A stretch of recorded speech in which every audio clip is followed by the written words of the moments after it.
J'ai toujours été fasciné par l'univers des cow-boys, des nations natives et ces paysages immenses qu'on voit dans les films. Alors je me suis dit que mêler cette fascination à ma passion du vintage, ça pouvait vraiment donner quelque chose de cool. Je suis donc parti à la conquête de l'Ouest à la recherche de vintage. On est en Arizona, plus précisément à Phoenix. On vient juste de se réveiller. On est dans un hôtel typique américain. Donc je suis très content d'être là. Et aujourd'hui, on va essayer de trouver quelques vêtements vintage. On va d'abord commencer avec des friperies.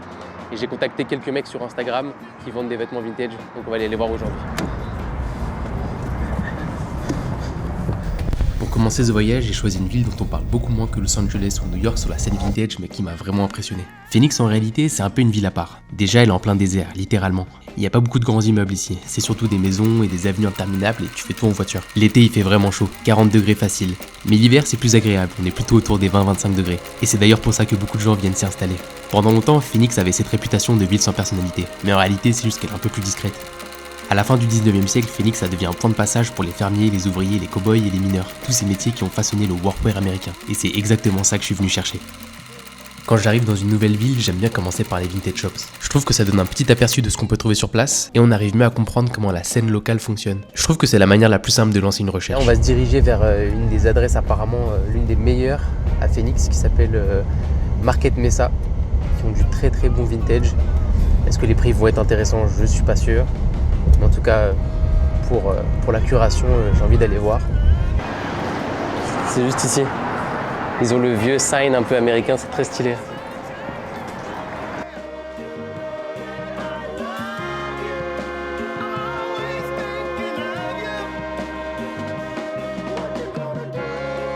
Question: do you think like the difference between the East Coast and the West Coast, and like in the vintage scene? Honestly, it's like what you see.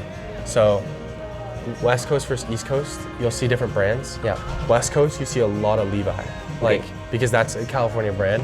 You'll see a lot of things like that. I think it's just a lot of mining stuff. So you see like old pants here that are like early 1900s mining pants or things like that, and you'll find similar stuff, but of different work. I think it's cool because you get to, geography plays a huge part into like what you're finding.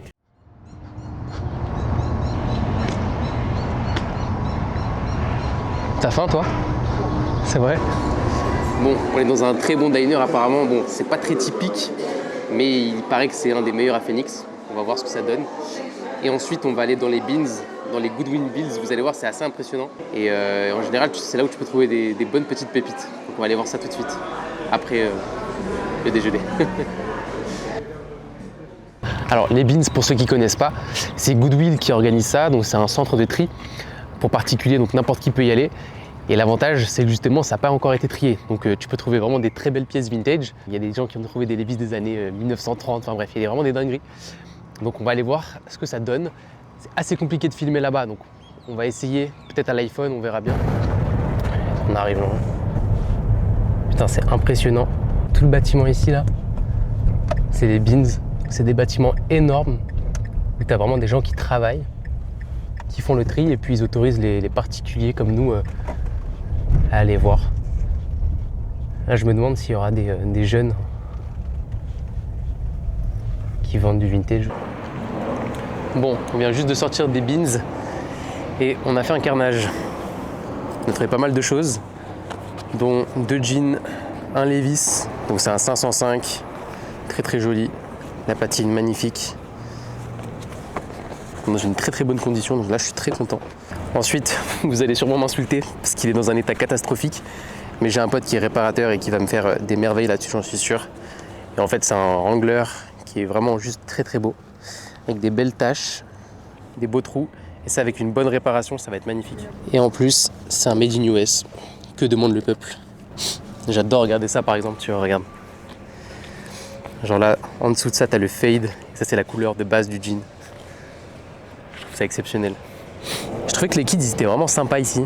Je sais pas si c'est l'Arizona ou peut-être dans le Maine, ils étaient pas hyper sympas, mais les beans, quand je les ai fait dans le Maine, je les ai trouvés un peu... Enfin, je voyais vraiment la concurrence de qui va trouver la pièce en premier et tout. Ici, genre, les mecs, ils étaient hyper compréhensifs. Ils m'expliquaient tout, le fonctionnement et tout, et je les ai trouvés hyper sympas. Et tous, pas que un. Ok, trop marrant. On vient juste de sortir du Goodwill Beans. Et il y a des kids qui sont venus me voir et m'ont demandé si je venais de France. Ils ont commencé à me parler. Et là, du coup, ils m'invitent à aller voir leur stock. Donc on va aller dans leur garage.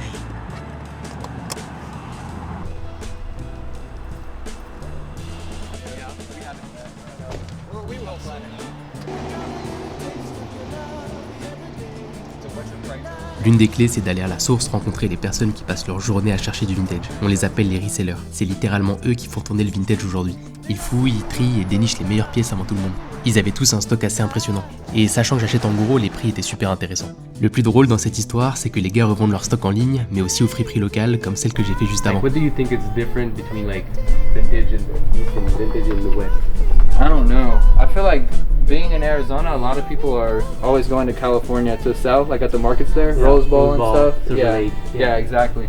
And then, you know, so Phoenix is kind of like a supplier for California. Okay. And then also we get a lot of like the inspiration from California. Yeah.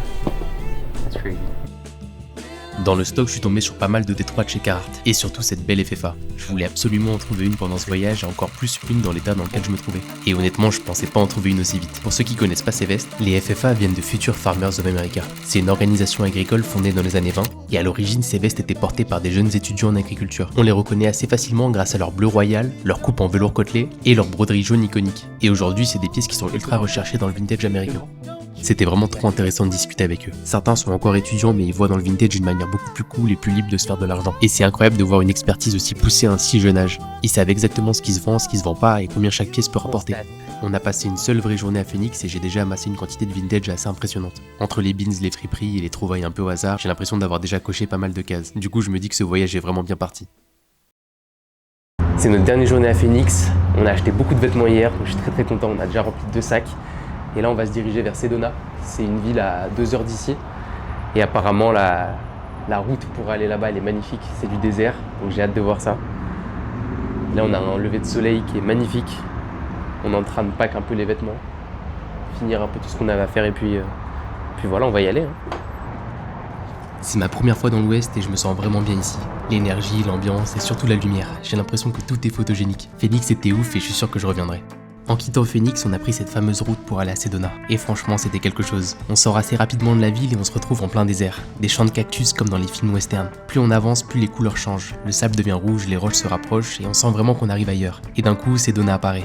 D'ailleurs, fun fact, j'ai appris pendant ce voyage que dans les années 40, Hollywood est tombé amoureux de Sedona. Les roches rouges et ses paysages ont servi de décor à des dizaines de films westerns, ce qui a donné à Sedona le surnom de Little Hollywood.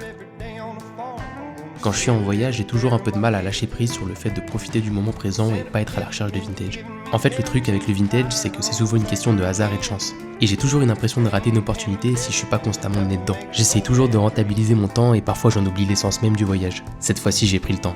Le temps de profiter des paysages et réaliser la chance que j'ai d'être ici. Le lendemain, on a repris la route direction Flagstaff. On change un peu d'ambiance et surtout de climat. On est à plus de 2000 mètres d'altitude, donc forcément il fait un peu plus froid. Ah ouais, je commence à cailler. Bon, on va manger. Bon, on est à Flagstaff là. C'est une des villes où il y a la route 66 qui passe. Et franchement, c'est une très jolie ville. Pas mal de motos qui passent, pas mal de bruit. Je sais pas si vous entendez. Et là, on se dirige dans un diner très typique. Peut-être un peu cliché, mais je pense qu'on va très bien manger. Et en plus de ça, il est juste ici.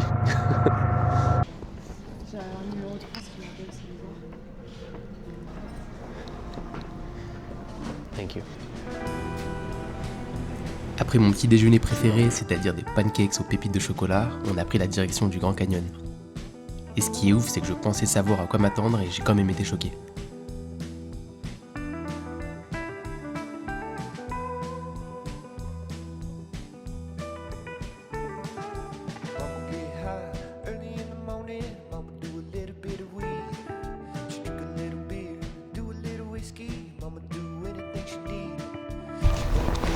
On est actuellement au Grand Canyon et c'est la première fois de ma vie que j'ai des frissons en voyant une vue.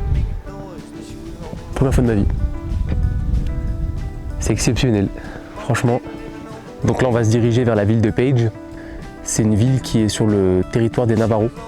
Et en fait toute la route c'est longer le Grand Canyon. Et c'est vraiment magnifique. J'arrive pas à croire que... Je crois que c'est le plus beau voyage de ma vie. Les Navarros vivent sur ces terres depuis des siècles, bien avant les routes, les frontières et les États-Unis tels qu'on les connaît aujourd'hui. Leur histoire est assez compliquée et souvent violente. Ils sont connus des déplacements forcés, des terres confisquées et beaucoup de promesses n'ont pas été tenues. Aujourd'hui, la nation Navarro est l'un des plus grands territoires amérindiens des États-Unis. Mais sur la route, on est confronté à la réalité. Il y a peu d'infrastructures, il y a peu d'emplois et il y a une vraie dépendance économique qui rend les choses très complexes. La culture Navarro est extrêmement forte et profondément ancrée dans l'histoire du sud-ouest américain. Elle repose sur des traditions transmises de génération en génération, une langue toujours vivante et un lien très fort avec la terre et la nature. Les Navarros accordent également une grande importance à l'artisanat et ça fait partie de leur identité culturelle. Le tissage des tapis, la poterie, les bijoux en argent et en turquoise, c'est pas seulement des objets du quotidien, c'est aussi des symboles de savoir-faire et de spiritualité. Sur la route, on croise les trading posts. C'est des lieux historiques à mi-chemin entre le commerce et des points de rencontre. À l'origine, on y échangeait des biens, des couvertures, de la nourriture ou de l'artisanat. Et d'ailleurs, les rapports étaient pas toujours équitables. Aujourd'hui, certains existent encore, un peu figés dans le temps. Des endroits où on peut acheter des bijoux en argent, des tapis tissés à la main et des objets chargés d'histoire. Cette partie du voyage m'a particulièrement touché. L'histoire des Navarros est lourde, complexe, et plus tu t'y intéresses, plus tu te rends compte que c'est pas un sujet simple à aborder. Et honnêtement, traverser ces terres, ça fait réfléchir autrement. Quand j'étais petit, j'étais obsédé par le dessin animé Spirit. Le genre d'obsession où je pouvais regarder le film plusieurs fois par jour sans jamais m'en lasser. À l'époque, je savais pas vraiment où ça se passait. Je me doutais que ça se passait aux États-Unis, mais ce que je retenais par-dessus tout, c'était les paysages, les grands espaces, ces roches rouges et les chevaux qui couraient librement. Alors voir Monument Valley aujourd'hui, c'était un peu comme un rêve de gosse qui devient réel. Ces paysages, je les avais déjà vus 1000 fois, mais seulement à travers un écran. Et être là pour de vrai, voir ces paysages, c'était différent. Il y avait vraiment un truc très simple, très pur. Un mélange de nostalgie et de respect. Comme si une partie de mon enfance me rattrapait au milieu du désert. À ce moment-là, j'ai moins filmé. J'ai surtout regardé, parce qu'il y a certains endroits que tu préfères vivre, plutôt que d'enregistrer. Et Monument Valley, ça fait clairement partie de cela.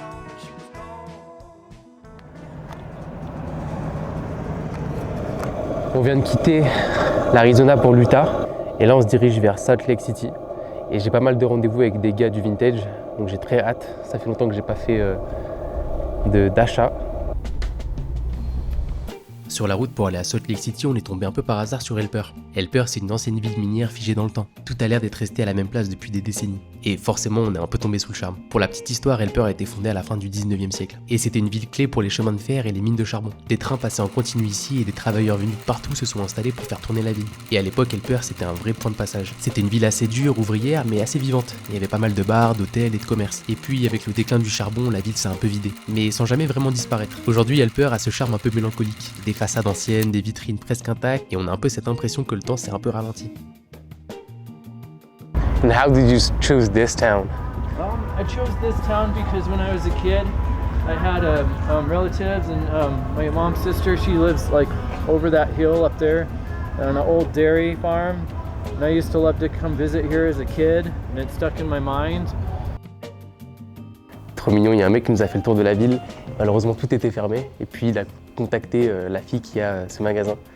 Et elle est venue ouvrir en express pour nous, donc trop mignon. On a le magasin entièrement pour nous. On vient de sortir de la boutique et on a fait quelques petits achats. Je vais vous faire un petit haul de tout ce que j'ai acheté. Premièrement, on a cette belle chemise Woolrich, super jolie dans une très belle couleur. Un peu grande pour moi, mais ça fera le bonheur de quelqu'un, j'en suis sûr. Alors, je spoil un peu, mais l'événement sera centré sur le workwear. Et ça, je me dis que en déco, c'est vraiment pas mal. La couleur, elle est chouette. Assez stylé ça. J'adore la couleur. Ensuite, on a une chemise Pendleton. J'arrive jamais à le dire. Mais elle est super jolie. Ça, je pense que je vais la garder pour moi parce qu'elle est très très belle. La couleur est magnifique. Made in US. Je suis très content de celle-là. Et ensuite, on a ce beau jean. C'est un 520 Made in US et c'est un 520 XX. Et voilà, il est assez beau ce jean. Il a une très belle patine. On va reprendre la route pour Salt Lake City. C'était une petite pause. Peu importe où on va, je suis obligé d'acheter du vintage, c'est grave. Après plus d'une heure de route, on arrivait à Salt Lake City. Et l'histoire de cette ville est vraiment fascinante. Salt Lake City a été fondée au 19e siècle par les Mormons. Les Mormons, c'est un mouvement religieux né aux États-Unis qui cherchait un endroit isolé pour vivre selon ses propres règles. Et en gros, ils ont traversé le pays et se sont installés ici, au milieu de nulle part. Et ce qui est impressionnant, c'est à quel point la ville a été pensée dès le départ. Les rues sont très larges, bien alignées, une organisation claire avec le temple au centre. Aujourd'hui encore, l'influence mormone est très présente, dans l'architecture, dans l'ambiance générale, et on ressent un calme assez particulier. Ça faisait pas mal de temps que j'avais pas acheté de vintage. Et pour trouver du vintage ici, j'ai adopté la même technique à Phoenix, c'est-à-dire me rendre au centre de tri pour aller trouver des jeunes revendeurs. Et bingo, le coup a encore fonctionné.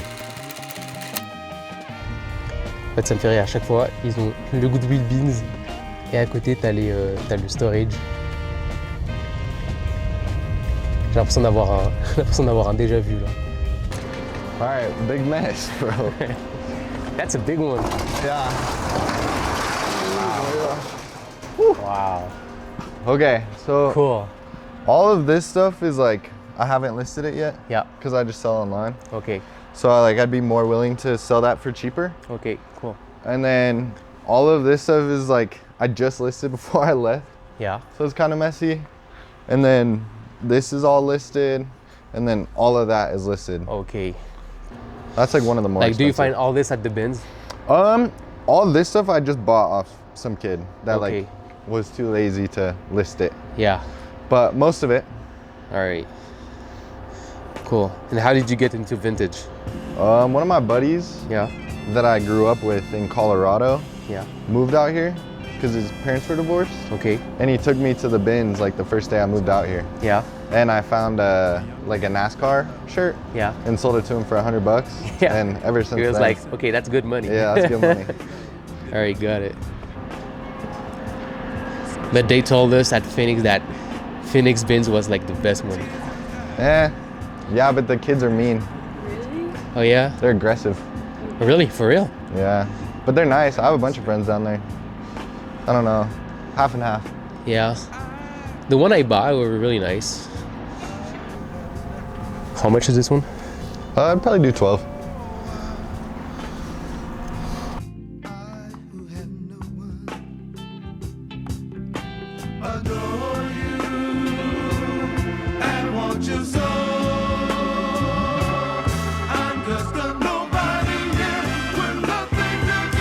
Si tu vois des trucs pour toi, tu prends.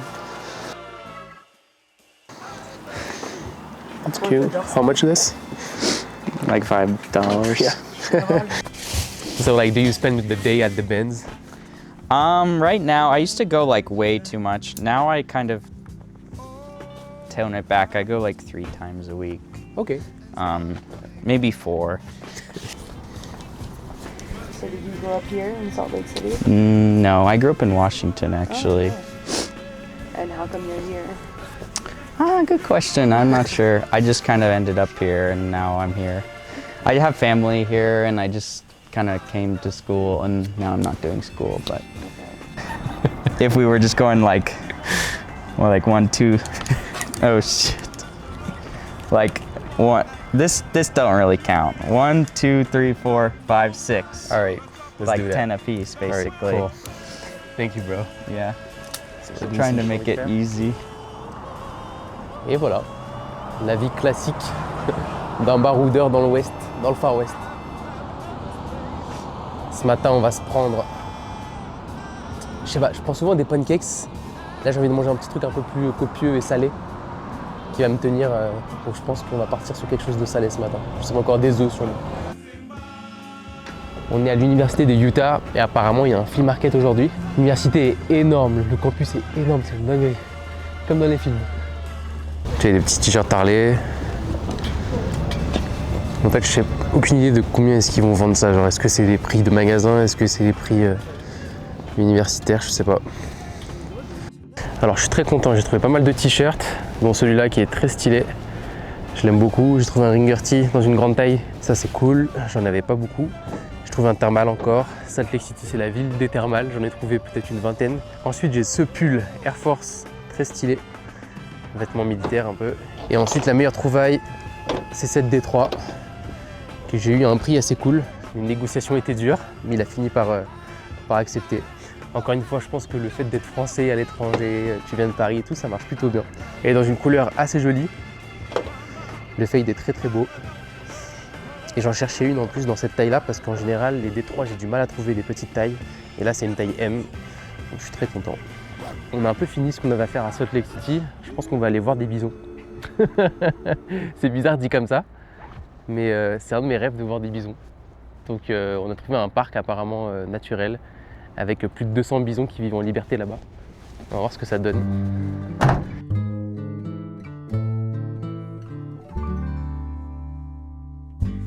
All On a donc pris la direction de ce parc dont on nous avait beaucoup parlé. Sur la route, on roulait sans trop savoir ce qu'on allait croiser. Juste cette idée en tête, peut-être voir des bisons. Kilomètres passés, le paysage changeait lentement, et plus on avançait, plus l'attente montait. Ça a pris du temps, longtemps même. À force, on n'y croyait presque plus. Et puis d'un coup, ils étaient là, en face de nous. Je chuchote parce qu'il y a des bisons qui sont juste en face de nous. C'est exceptionnel. C'est la première fois de ma vie que je vois des bisons et je suis trop ému là. C'est incroyable, ils sont vraiment à 3-4 mètres de nous.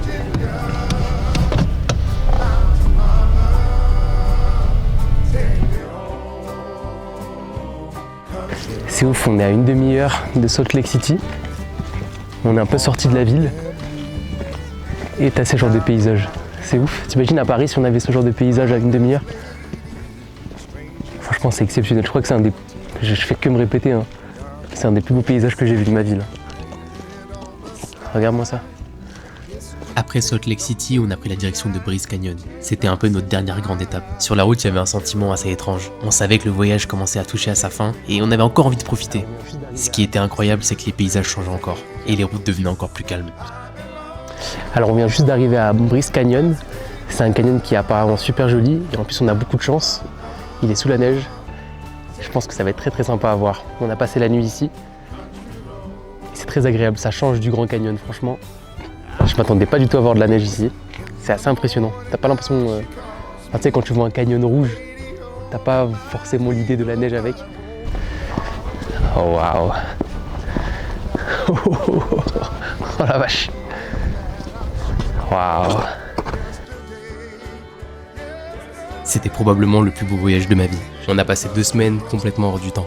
2 semaines à rouler, à s'arrêter, à chercher du vintage, mais pas que. Avant de partir, j'avais une idée du Far West. Un peu fantasmée, nourrie par les films, les dessins animés, les photos, les histoires. Et pourtant, la réalité m'a vraiment impressionné. Il y a quelque chose de très fort dans ces espaces. L'immensité, le silence, et vraiment cette sensation d'être minuscule. Ce voyage m'a marqué autant par les lieux que les rencontres que j'ai pu faire. C'était ma première vidéo en format long et j'espère vraiment qu'elle vous aura plu. J'y ai mis vraiment tout mon cœur et j'ai adoré partager ce voyage avec vous. Si vous êtes arrivé jusqu'ici, sincèrement merci, ça compte vraiment beaucoup. Je vais continuer à poster pas mal d'autres vidéos et prendre le temps de raconter des choses. Et j'ai tellement d'idées pour la suite. Si vous avez envie de suivre ça, abonnez-vous pour rien manquer. Et d'ailleurs, pour ceux que ça intéresse, tous les vêtements que j'ai trouvés pendant ce voyage seront disponibles dans un événement. Je vous mets tous les infos dans la description. J'ai tellement hâte de vous retrouver et je suis convaincu que ça va vous plaire. Et sur ce, prenez soin de vous.